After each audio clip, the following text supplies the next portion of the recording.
A primeira é a seguinte, é da Márcia. Ela pergunta se o imperialismo sempre ataca qualquer organização anticapitalista, a esquerda não deveria se unir para fazer a revolução primeiro nos Estados Unidos. Esse seria o ideal, né?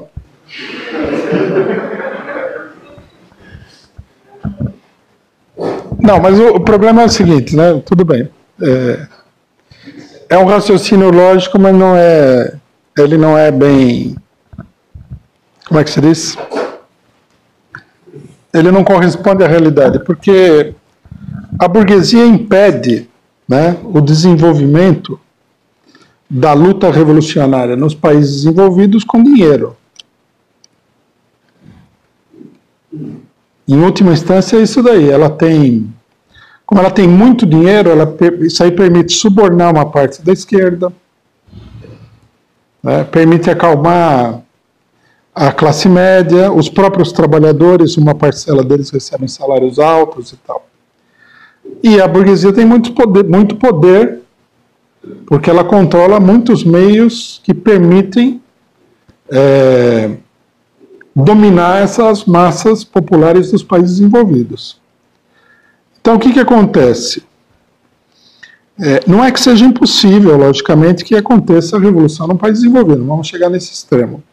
Mas a luta de um país como o Brasil e os Estados Unidos, elas têm uma ligação muito intensa entre as duas. À medida que a luta progride aqui, diminui a capacidade da burguesia imperialista de controlar o seu próprio povo. Né? Porque, finalmente, o dinheiro que eles usam para controlar o povo norte-americano vem daqui e de outros países atrasados. Então, as duas lutas estão intimamente ligadas, né? Se houver uma revolução no Brasil, por exemplo, que acabasse com todo o investimento lucrativo norte-americano aqui, os bancos, etc. e tal, você teria uma crise lá, de proporção maior ou menor, que dificultaria essa dominação imperialista dentro do próprio país. Mas, insisto, isso não quer dizer que primeiro nós vamos ter que ter uma revolução aqui e não lá. Não é assim. Os acontecimentos, a degradação do capitalismo pode levar à revolução nos países desenvolvidos. Há vários países imperialistas aí que estão com a corda no pescoço, todos, na verdade. Mas uns de uma maneira muito acentuada, né? Oi, boa tarde. O pessoal aí fora está assim, bem com medo. A gente estive aí numa comunidade essa semana falando com os companheiros e o pessoal até perguntou para mim: e aí, Éder, movimentos de esquerda, o que eles estão fazendo, o que vocês estão fazendo? A gente explica, né, a nossa mobilização contra esse fascismo todo. Só que o pessoal, eles estão assim apreensivos da pessoa Bolsonaro. Eu peguei e falei para o pessoal que o Bolsonaro é estilo o palhaço It, né? O palhaço It, quando aquelas crianças enfrentam o palhaço It, o palhaço, ele some. É mais ou menos o filme. Porque está meio confuso também você explicar para o pessoal, porque a própria esquerda, o que eles estão falando? Mas o PT, eles jogam em cima do PT a esquerda. Então eles veem, óbvio, né, isso é bom, o PT é a esquerda, estão enxergando isso, estão, igual você fala, com esses movimentos, representam esse grande movimento que tem aí, sociais. Mas eles ficam... Eu falo, olha, gente, o PT também está confuso. Vocês são confusos, o PT está confuso. Esse palhaço It, na pessoa do Bolsonaro, deve ser combatido como a greve geral, como eu falo. A greve geral, mobilizações. Só que o pessoal fala, poxa, mas como se o PT faz alianças com um partido de direita, está aí apoiando, eles têm medo. O que está acontecendo com essa esquerda? Né? E a gente comenta do PCO. Só que o pessoal até entender, a gente está começando a ver o PCO agora, né, ver esse movimento de esquerda. Eles perguntam para mim que esquerda que é o PCO. Eu falo, é ultra-esquerda. O PCO é um partido de ultra-esquerda. E eles falam assim, tá bom. Aí eu fui explicar aquilo que você sempre fala, a gente vai explicar sobre o monopólio de uma forma mais popular. E o pessoal falou, então tá bom. Até citei e falei, olha, óbvio que o capitalismo não vai acabar agora. no exato momento, ele está doente, está morrendo, mas supomos que mais 2, 3 anos de capitalismo. Aí o pessoal falou, então tá fácil, espera o capitalismo morrer para vir a revolução total. Fica meio confuso, e tinha gente do PT também nessa comunidade, a gente conversando isso. Então, fica certo mesmo, assim, uma certa confusão desse pensamento de esquerda nesse exato momento. E amanhã eu falei pro pessoal, amanhã dia 28, eu citei dia 28, falei, gente, dia 28, é que nem é falado, não vai pensar que é o final do mundo, mas o pessoal está apreensivo, a gente vê que ninguém quer votar desse cara, no palhaço Nuit, que é o Bolsonaro. Mas o pessoal está apreensivo, tem gente com medo, dizendo que vai votar, porque acha que nas urnas, o cara vai lá ver o nome dele, por exemplo, José de Almeida. José de Almeida votou no Haddad, e o cara falou, não vou votar no Haddad, estou com medo deles me perseguirem e ver que eu votei no Haddad. Vou votar no Bolsonaro por medo. Tá isso. É bastante medo, hein?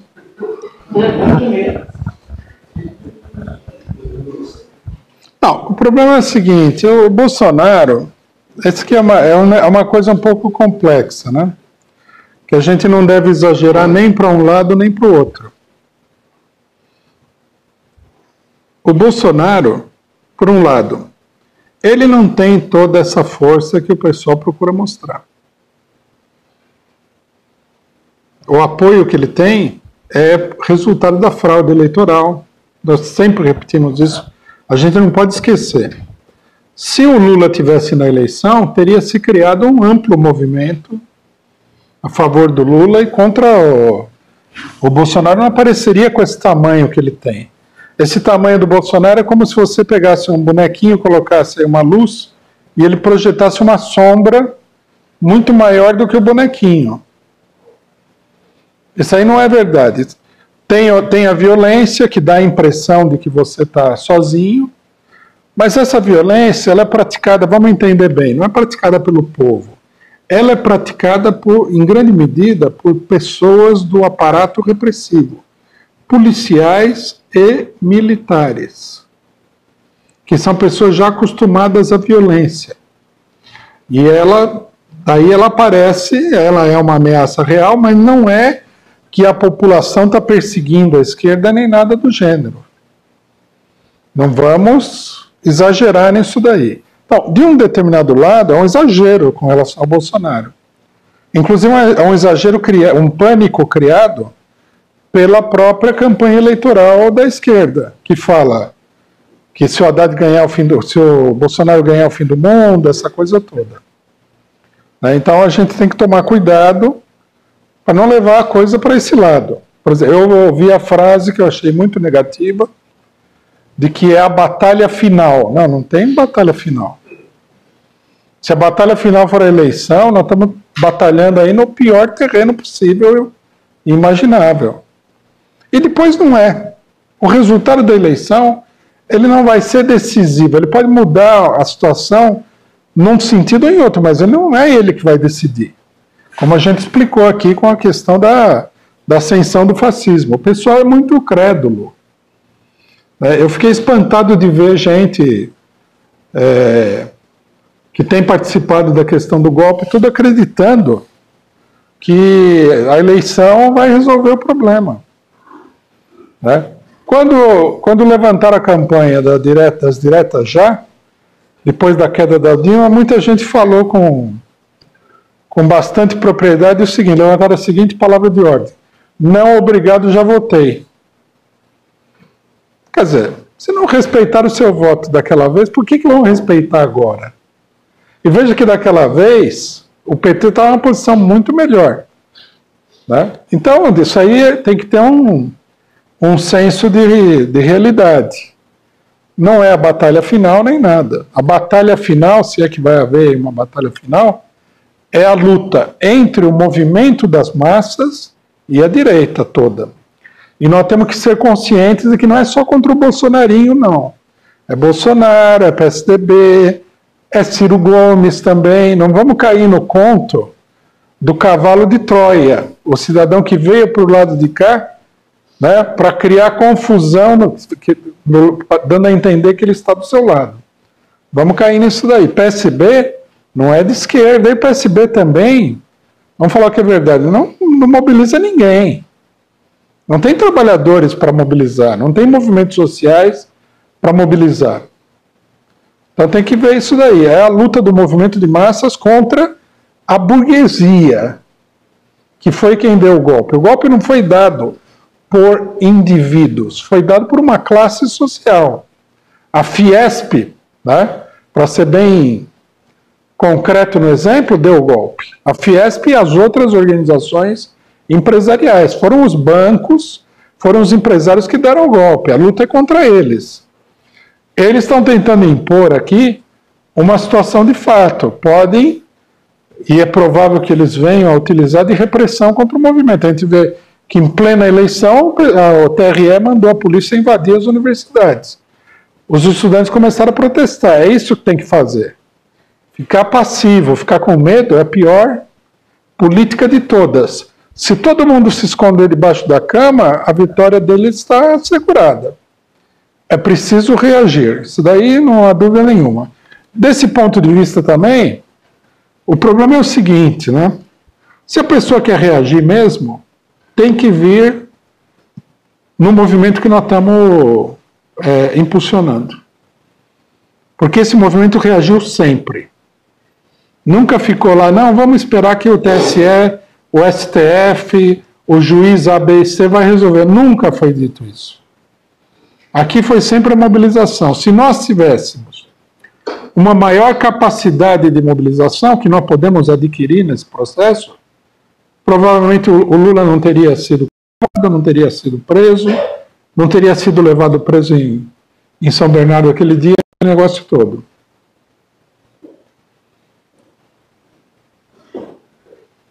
Então, calma. Então, nós temos que entender isso daí. O pânico, ele não é um bom conselheiro. É hora de reagir. Nós temos que ir para os trabalhadores explicar a situação. Existe uma ameaça grave? Existe. Mas existe a possibilidade de reação. E ela está se mostrando até mesmo agora, no final da eleição, em vários setores estão reagindo contra a direita.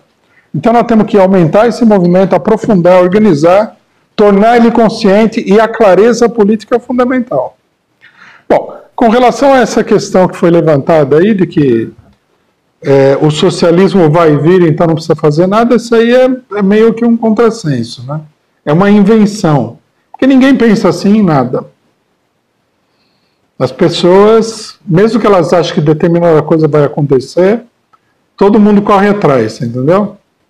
Então, por exemplo, seria esse negócio de que o socialismo vai acontecer, de qualquer maneira não preciso fazer nada, é mais ou menos a seguinte ideia.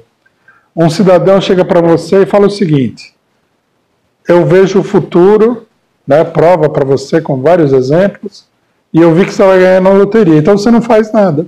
Você não vai ganhar na loteria. Você precisa ir lá comprar o bilhete da loteria, no mínimo, para ganhar na loteria, você entendeu? Então, é uma coisa boba que o pessoal tem. E meio direitista também. Ah, então, como o socialismo é inevitável, não vou fazer nada e tal. Isso daí não funciona assim, não é...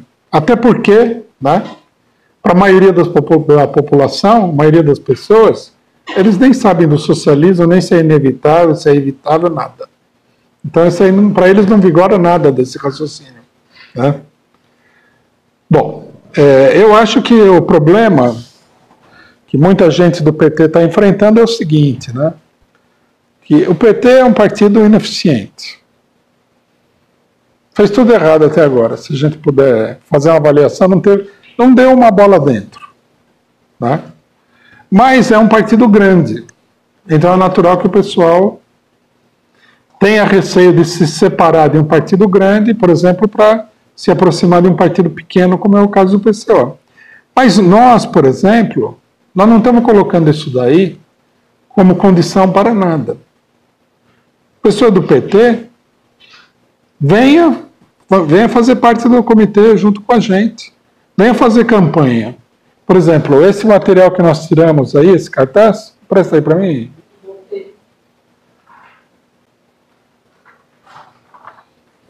Veja o cartaz. Não sei se está bem focalizado, porque a imagem não está aparecendo aqui, nem no... Não estamos sem imagem, não, companheiro?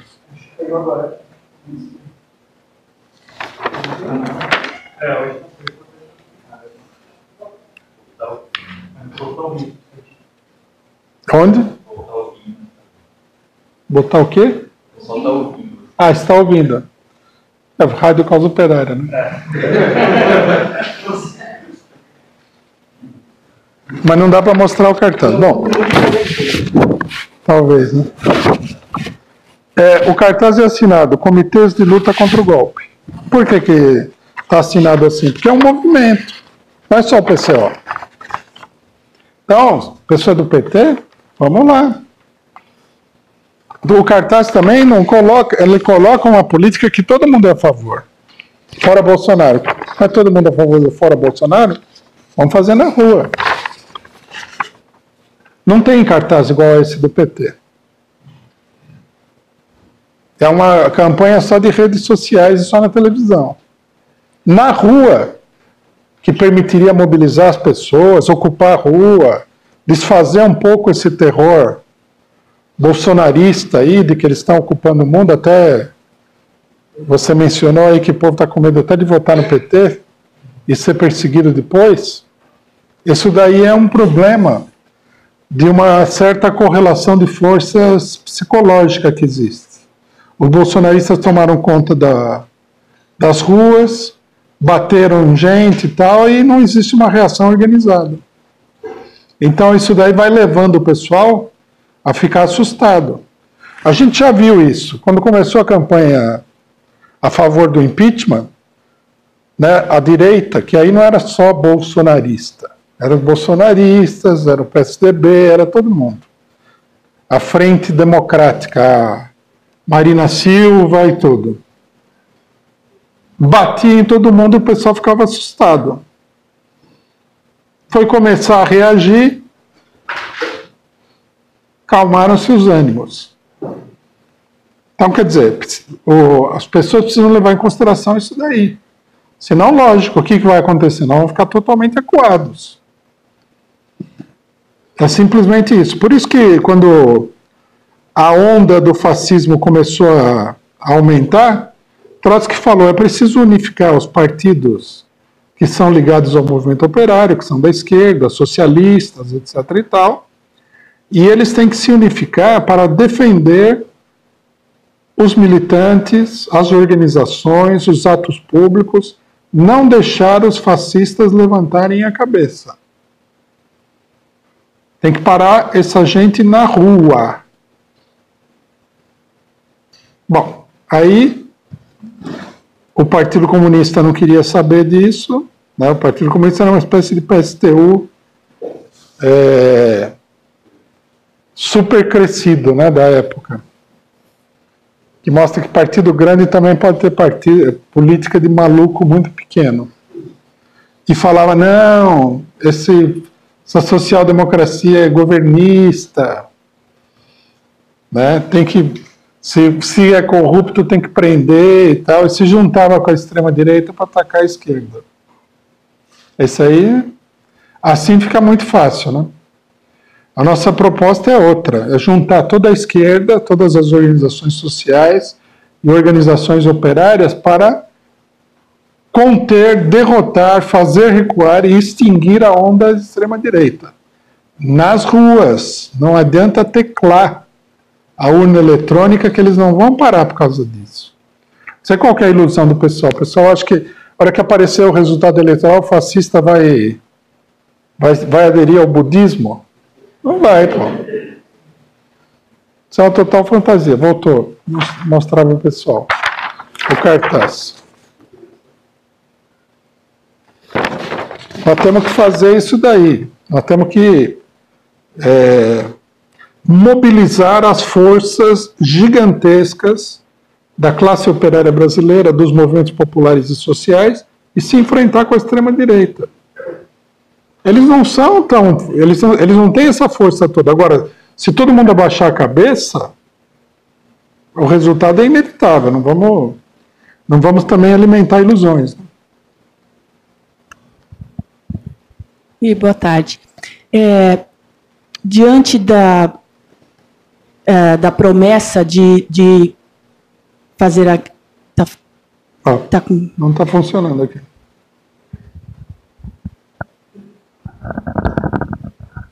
Não, a imagem. Agora sim. Diante da promessa de fazerem, até do filho do Bolsonaro, de fazer uma guerra junto com os Estados Unidos para conquistar o mercado da Venezuela,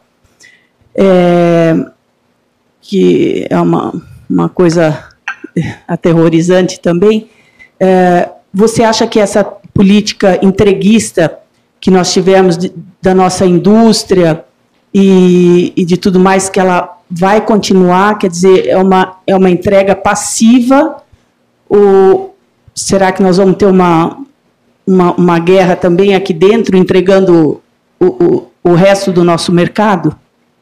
Bom,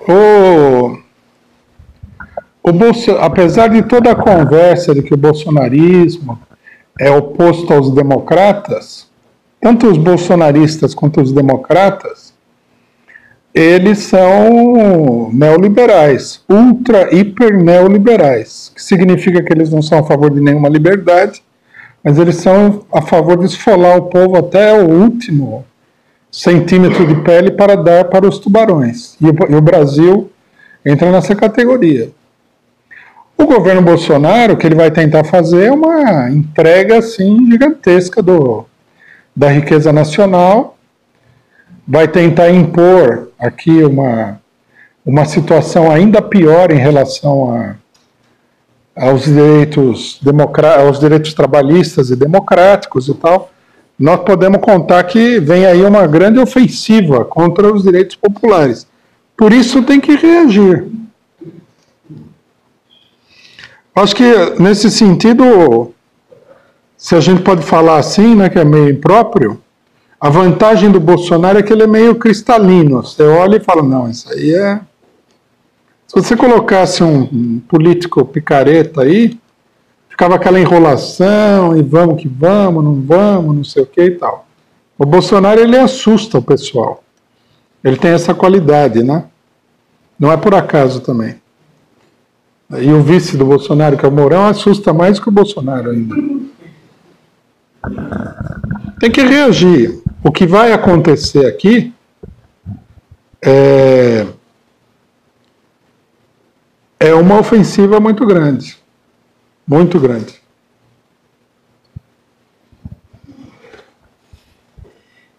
Minha questão vai no sentido da que a Vivian fez. Se a Rússia, a China e o Irã, né, realmente apoiar a Venezuela no caso de um ataque dos Estados Unidos, dos norte-americanos, terá uma nova grande guerra? A gente não pode excluir, né? Você veja só o que aconteceu com a Síria. A guerra na Síria, que não acabou ainda, está envolvendo aí vários países do mundo. A crise só aumenta, né? Envolveu a Rússia, envolveu o Irã, envolveu a Turquia. É uma coisa de grandes proporções. Eu acho que um ataque contra a Venezuela aqui criaria na América Latina uma situação parecida com a do Oriente Médio. E não vamos também nos enganar, né? Logicamente que muita gente não se engana, não leva a sério essa conversa da direita. O ataque contra a Venezuela está muito longe de ser um caso isolado e que seria o último caso. Se começar uma guerra contra a Venezuela, a guerra imperialista vai penetrar mais profundamente o continente americano. Isso é inevitável. Por isso tem que fazer também uma enorme campanha contra a intervenção na Venezuela. Rui, lá no Paraná a gente teve a eleição aí do Ratinho Júnior, né? É um fascista, apoiador do Bolsonaro, no primeiro turno. E o cara acabou de anunciar que o secretário de segurança dele vai ser um general. Os mais votados lá, deputado federal, foi um tal de Sargento Farrur, o cara fazia propaganda com Isso é sargento. O mais votado é deputado federal, né? Falava que era pombinha da paz para os bandidos e tal. O segundo foi o Felipe Francischini, que é filho do ex-deputado federal, quer dizer, deputado federal Francischini, que foi secretário do Beto Richa no massacre do dia 29 de abril, né? E o Francischini foi o mais votado como deputado estadual, né? Ele trocou com o filho era deputado estadual e virou federal, e ele era federal e virou estadual. Os comitês de autodefesa, eles são, digamos, uma política, o próprio nome já diz, de autodefesa para impedir o avanço da extrema-direita, né? Mas a política ofensiva, digamos assim, em relação à direita, ainda mais uma vez que houve uma mudança de qualidade, digamos, nos governos estaduais, um monte de direitista eleito, um monte de deputado estadual super direitistas, em geral bolsonaristas, todos eles, né? Então os cargos nas estatais também, agora vai ter uma mudança de qualidade, em vez de ser só os sanguessugas tradicionais lá do PSDB e tal, vai ser os caras bolsonaristas agora também, que nem a gente já está vendo lá no Porto do Paranaguá. E aí, então, a greve geral é a única, digamos assim, a ferramenta mais efetiva para lutar contra todo esse aprofundamento de qualidade direitista, digamos, em todo o regime? Mas nós temos que entender bem a relação que existe entre uma política ofensiva e uma política defensiva. Se você está sob ataque, né, e você está obrigado a se defender, significa que você não tem condições de passar a ofensiva, que é o outro que está na ofensiva. Então o que você tem que fazer? Primeiro você tem que parar o outro, né, aí obrigar ele a recuar, e nesse movimento de parar e obrigar a recuar, é que você está criando as condições para a sua ofensiva. Então, por exemplo, chamar uma greve pode ser, a política é uma coisa muito flexível, muito variável, e a gente tem que prestar atenção na situação concreta, não podemos trabalhar com fórmulas prontas. Mas, digam assim, como regra geral, você lançar uma palavra de ordem ofensiva quando você está numa situação defensiva, tende a não dar certo. Como regra geral, não existe uma regra absoluta nesse sentido, mas como regra geral. Logicamente que de repente você tem uma situação no meio dos trabalhadores que acaba explodindo numa greve geral no meio de uma situação que é defensiva e inverte a situação num só golpe. Pode acontecer. Mas a princípio a gente deveria se preocupar de não ser atacado, não ser esmagado, não haver um aprofundamento do recuo da esquerda e do movimento operário. Por exemplo, é muito óbvio que no campo, com Sem Terra, e Sem Terra não é só o MST, tem inúmeras organizações, que a situação já está piorando de uma maneira muito acentuada. Precisa se defender. Agora, quando a gente fala se defender, também nós não devemos ter uma ideia, como é que se diz? Individualista. A defesa é parte de uma luta do movimento de massas. Você forma um comitê de autodefesa, mas um comitê de autodefesa, se ele for meia dúzia de pessoas, ele vai ser impotente se ele não tiver um apoio geral. Né? Então, nós temos que prestar atenção nisso daí. É preciso não simplesmente criar um comitê de autodefesa, mas fazer um trabalho de propaganda e de agitação profundo, por exemplo, no meio dos trabalhadores da terra, no meio dos trabalhadores da cidade, para defender o movimento do Sem Terra. Aí o comitê de autodefesa, ele vira um braço de um movimento que está se desenvolvendo. Se ele for um aspecto isolado da situação, aí nós caímos numa política meio desesperada, não é uma verdadeira política revolucionária de massas. Então, por exemplo, se você forma um comitê de autodefesa numa categoria metalúrgica, isso deve ser feito a partir de um trabalho de mobilização, mostrando a ameaça, o perigo e tal, nas fábricas, deve ser colocado nas assembleias dos trabalhadores, deve ser um movimento amplo. Agora, não adianta também só o movimento de propaganda sem a ação, e não adianta criar um destacamento de ação sem que você efetivamente consiga, com uma política correta, agrupar o pessoal para essa perspectiva, que defenda esse agrupamento e tal.